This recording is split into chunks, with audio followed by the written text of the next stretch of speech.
আমার আন্টি ঘটককে বলেছিল এই সমস্ত কথা যেন ছেলেরা না জানে, কেউ শয়তানি করে বিয়ে ভাঙার জন্য বলেছিল। তারপর রাত্রেবেলা আমাকে সমস্ত আত্মীয় স্বজনের সামনে অনেক বকাঝকা করলো সবাই। আমার যে বাবা কোনোদিন আমাকে একটা ফুলের টোকাও দেয়, সেই বাবাও আমার গায়ে হাত তুললো আর আমাকে অনেক গালাগালি করলো। আমার মনে হলো ওই সমস্ত ভাষা কোনো দেহ ব্যবসায়ী কেউ বলে না। আমার নানু মা আমাকে অনেক মারলো, অনেক বকাঝকা করলো। যাই হোক, তারপর অনেক চেষ্টা করলো আমার কাছ থেকে ওর নাম্বারটা নেওয়ার জন্য, কিন্তু আমি কিছুতেই তাদের ওর নাম্বারটা দিলাম না। আমি জানি ওর কথা জানতে পারলে ওর নামে মামলা দিবে, তারপরও ওর নামে জিটি করে রাখতে চেয়েছিল আমার পরিবার। আমার পরিবার এখনো জানতো না যে আমি ওর সাথে যোগাযোগ করেছি বা দেখা করেছি। এরপর হঠাৎ করে ও নানার নাম্বারে মেসেজ দেয়, তুমি কি ভালোভাবে বাড়িতে পৌঁছে গেছো? আর এটা আমার মামা দেখেছে। তারপর আর কি, এটা দেখার পর আমার উপর আরো অত্যাচার শুরু হলো। আন্টিদের বাসা থেকে আমাদের বাসায় নিয়ে গেল আমাকে। আমার মা ওকে ফোন দিয়ে অনেক বকাঝকা করলো, আমাকে ভুলে যাওয়ার কথা বললো, ওকে অনেক অপমান করেছে। আর এই সব কিছু আমি শুধু চেয়ে চেয়ে দেখলাম, আমার কিছুই করার ছিল না। যাই হোক, তারপর ছেলের বাবা আমার বাবাকে ফোন দিয়ে বলতেছে বিয়ের কিছুদিন একটু পিছিয়ে দিতে। তারা নাকি অনেক গয়না বানাতে দিয়েছে, তাদের নাকি টাকা কম পড়েছে, সেই কারণে আমার বাবাকে ফোন দিয়ে বলেছে একটু পিছিয়ে দিতে। আর আমার বাবা ভেবেছে আমি যে মেসেজটা দিয়েছি এই জন্য নাকি বিয়েটা ভেঙে দিতে চাচ্ছে। এসব ভেবে আমার বাবা স্ট্রোক করে। ডক্টর বলেছে বাবা যেন বেশি চিন্তা না করে। এরপর মা আমার পায়ে ধরে বলতেছে, মারে তুই আর কত জ্বালাবি, তোর বাপটাকে মারিস না, একটু শান্তি দে আমাদের। ওই ছেলেটার মধ্যে কি এমন আছে, ওকে তুই ভুলে যা, আমাদের একটু শান্তি দে। আমি তখন এক প্রকার বাধ্য হয়ে বাবা আমার মুখের দিকে তাকিয়ে বললাম, আচ্ছা ঠিক আছে, আমি ওকে ভুলে যাব।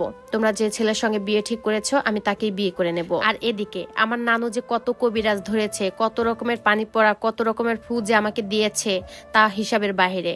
যাই হোক, আমি যতই মুখে বলে আমি তাকে ভুলে যাব, কিন্তু আমি কিছুতেই ওকে ভুলতে পারতেছি না। প্রতি নামাজে বসে ওকে চেয়েছি, সেজদায় পড়ে আল্লাহর কাছে ভিক্ষা চেয়েছি, ওকে মোনাজাতে চেয়েছি, তবে আল্লাহ আমার কথা শোনেনি। আমার বিয়ের আগের দিন সবাই যখন কাজে ব্যস্ত তখন আমি অনেক কষ্টে একটা ফোন খুঁজে পাই, আর ফোনটা পাওয়ার পর সঙ্গে সঙ্গে ওকে মেসেজ দিই। আর মেসেজ দিয়ে ওকে বলি ঘটককে সত্যিটা বলতে, যে আমার আর তোমার সঙ্গে অনেক দিনের সম্পর্ক, তোমাকে ছাড়া আমি বাঁচবো না। ঘটক যেন যে কোনো উপায়ে বিয়েটা ভেঙে দেয়। আর ও ঘটককে ফোন দিয়ে সবকিছু বলে, এমনকি ঘটকের পায়ে পর্যন্ত ধরে। কিন্তু ঘটক আমার আন্টিকে ফোন দিয়ে সবকিছু বলে দেয়। আমার আন্টি এসে আমার বাবা মাকে সবকিছু বলে দেয়। আর এদিকে আমার বাবা এই সমস্ত ঘটনা শুনে তার অবস্থা তো অনেক খারাপ। সে দড়ি নিয়ে ঘুরতেছে, সে ফাঁসি দেবে।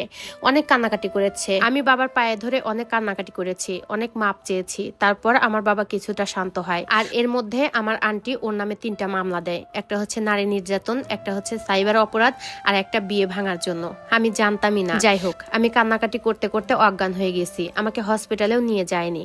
আমি বাবা আমাকে বাঁচানোর জন্য বলেছিলাম যে ওর সাথে আমার কোনো যোগাযোগ নাই। আর এই কথাটা আমার আন্টি ফোন করে পুলিশকে শুনাইছে। আমি জানতামই না যে ওর নামে মামলা দিয়েছে। যেদিন আমার বিয়ে ওই দিন আমার এক ফ্রেন্ডের ফোন থেকে আমি ওকে মেসেজ দিয়ে বলে আমাকে এখান থেকে নিয়ে যাও, দরকার হলে আমাকে এখান থেকে জোর করে উঠিয়ে নিয়ে যাবে।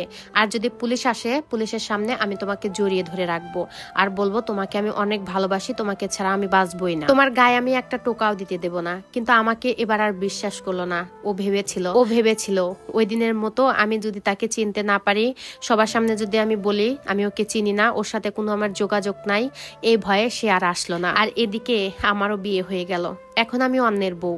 আলহামদুলিল্লাহ, আমার শ্বশুর শাশুড়ি সবাই অনেক ভালো মানুষ, আমার হাজবেন্ডও অনেক ভালো। বিয়ের 2-3 দিন পর আমি জানতে পারি আমার হাজবেন্ডও আগে একটা রিলেশন করেছিল, যার কারণে এখনো তার মন খারাপ, তাকে নাকি এখনো সে ভুলতে পারে। সেই কারণে আমার সাথে তেমন একটা কথা বলে না, আমাকে সময়ও দিত না।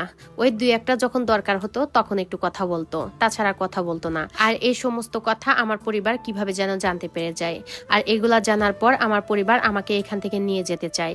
তারা বলে এখানে আর থাকতে হবে না, আমাকে বাড়িতে নিয়ে যাবে। কিন্তু তারপর সবাই মিলে বসে সবকিছু মিটমাট করে দেয়। আর বিয়েটা তো আর পুতুল খেলা না। যাই হোক, এখন আমার হাজবেন্ড আমাকে অনেক সময় দেয়, আমার সঙ্গে এখন ভালো ব্যবহার করে। বিয়ের 1 সপ্তাহ পর ও আমাকে মেসেজ দেয়, আমাকে বলে আমি যেন আমার স্বামীকে ডিভোর্স দিয়ে তারপর ওর সঙ্গে চলে যাই। ও নাকি এখন ভালো একটা জব পেয়েছে। তবে আমি ওকে মানা করে দিয়েছি, যেটা হওয়ার হয়ে গেছে, এখন আর ওর কাছে ফিরে যাওয়া সম্ভব না।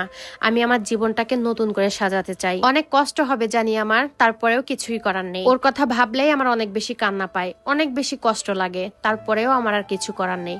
আমি আমার জীবনটাকে নতুন করে সাজাতে চাই। আমি আর পিছনে ঘুরে তাকাতে চাই না। বাবা মাকে অনেক কষ্ট দিয়েছি, তাদেরকে আমি আর নতুন করে কষ্ট দিতে চাই না। আমার কষ্ট নিয়ে সারা জীবন বাঁচতে হবে। আমার জন্য সবাই দোয়া করবেন, আমি যেন আমার জীবনটাকে নতুন করে সাজাতে পারি, আমি যেন সবকিছু ভুলে গিয়ে সামনের দিকে আগাতে পারি। যাই হোক, এই সম্পূর্ণ স্টোরিটা একটা আপু লিখে পাঠিয়েছে। আপুর জন্য মন থেকে অনেক অনেক দোয়া রইল। আর যারা যারা প্রথম পার্ট দেখেননি, আমার পেজে আপলোড করা আছে, আপনারা ভিডিওটা চাইলে দেখতে পারেন, তাহলে সম্পূর্ণ কাহিনীটা বুঝতে পারবেন।